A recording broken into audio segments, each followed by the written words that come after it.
Good morning, I'm Todd Wilson, Project Manager from Infrastructure Planning and Facilities, Office of Planning, Design and Construction, Project Manager here at Music Building on the Billman Pavilion project.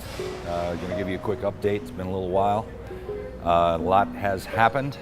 We are standing inside a jazz rehearsal right now, Murray Hall. All of the steel's been detailed out, and we are currently setting roof deck.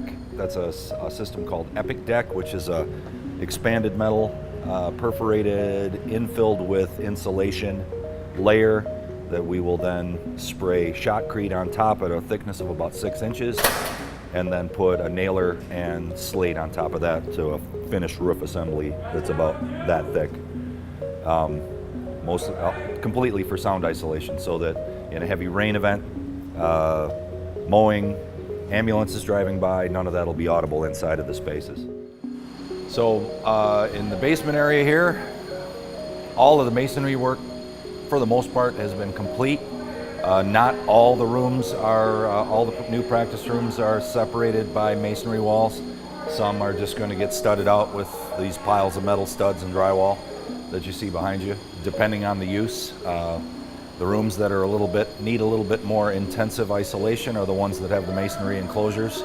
The others, general purpose practice rooms and some of the piano rooms don't require that much isolation, so they get separated in a different way. We are getting pretty close to pouring some of the concrete raft floors down here around the corner in the percussion area and the jazz combo rooms that are down towards the far north end of the basement.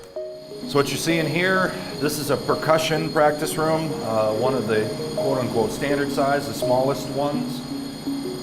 These boxes that are on the floor, these are pinned to receive a concrete slab that gets poured, separated from the lower slab by this layer of plastic so that it doesn't adhere to the bottom. And then when that slab cures, these jacks will get a pad put beneath them, and they will get jacked up to elevate the whole floor up off the slab below to get our structural isolation that we need for these rooms.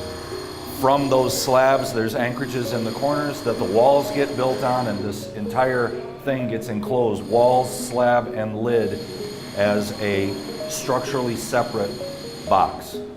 So the bulk of the demo here in 120 is complete. We've sprayed foam on the inside of the existing ceiling, existing roof. This room will eventually get a plaster ceiling in it with the clouding and all the other things that are in all of these spaces, but the spray foam is strictly for sound isolation on the existing roof above what will be our attic space. This room is scheduled to be turned over at the end of August, actually the 23rd of August, so that we are ready for fall term. And right now we're tracking on schedule, but this is a very, very busy place in these coming weeks. So everything is really, as I said, really churning around here. There is a whole lot going on. Come fall, when classes start back up for fall semester, there's going to be a lot of changes for the students to see when they come back. Beyond that, we are on track to finish the pavilion February of 2020 for our grand opening in April, and we'll look forward to talking to you next month.